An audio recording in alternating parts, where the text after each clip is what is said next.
স্ক্রিনের উপর তোমরা জয়েন্টের যেই মেনের 2022 এর একটা কোশ্চেন দেখতে পাচ্ছ ভেক্টর থেকে। এ একটা ভেক্টর আছে, বি একটা ভেক্টর আছে, এ একটা ভেক্টর, বি একটা ভেক্টর। এ ভেক্টরের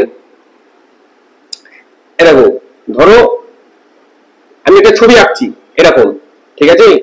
এইটা হচ্ছে আমার এ ভেক্টর আর এইটা হচ্ছে আমার বি ভেক্টর। এই কোণটা থিটা, এ আর বি এর মধ্যে কোণ থিটা। তাহলে এ একটা ভেক্টর, বি একটা ভেক্টর। এই এ ভেক্টরের এদিক বরাবর যে উপাংশ সেটা কি হয়? সেটা হবে এ cos থিটা, তাই তো? এই এ cos থিটাটা আসলে কি? এই এ cos থিটাটা হচ্ছে এ ভেক্টরের উপাংশ। কোন দিকে? বি ভেক্টর বরাবর। বি ভেক্টর বরাবর এ ভেক্টরের উপাংশ। তাহলে কোশ্চেন যেটা বলেছে দুটো ভেক্টর দিয়ে বলা হয়েছে তাদের যে প্রজেকশন সেটা শূন্য।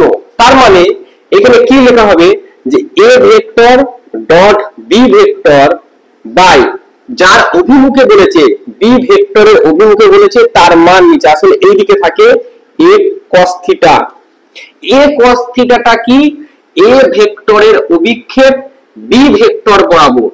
এই পুরো মানটা এইটা সমান আমাদের বলে দিয়েছে 0। এইটা সমান আমাদের বলে দিয়েছে 0 দিয়ে আমাদের মান চেয়েছে যেখান থেকে আলফার মান কি হবে এটা আমাদের চেয়েছে। তাহলে এই দিকটা আমি মুছে দিলাম। তাহলে এই মানটাতে আমরা আলফা বের করব। তাহলে আলফা কি করে বের করব? এ ভেক্টর টা লিখলাম 2i plus 4j minus 2k dot আরেকটা বলেছি i plus 2j, i plus 2j plus alpha কে, এটা একটু মুছে দিলাম। এইটা সমান 0 আর তলায় বলা হচ্ছে বি ভেক্টরের মড। বি ভেক্টরটা আমি লিখলাম না কেন? এইটার সাথে এটা যদি 0 এর সাথে এটা গুণ হবে, কোলাকুলি গুণ হলে পুরো মানটা 0। তার মানে এই পুরো তলাকার মানটা মুছে আমি শুধু এখানে 0 লিখতে পারি। তাহলে এবার তুমি জাস্ট একটা গুণ করো, 2 এর সাথে i 2 প্লাস 4 এর সাথে 2 8 মাইনাস 2 আলফা সমান 0। তাহলে 2 আলফা যদি ওইদিকে পাঠায় 8 আর 2 এ 10, তাহলে আলফার মান 5।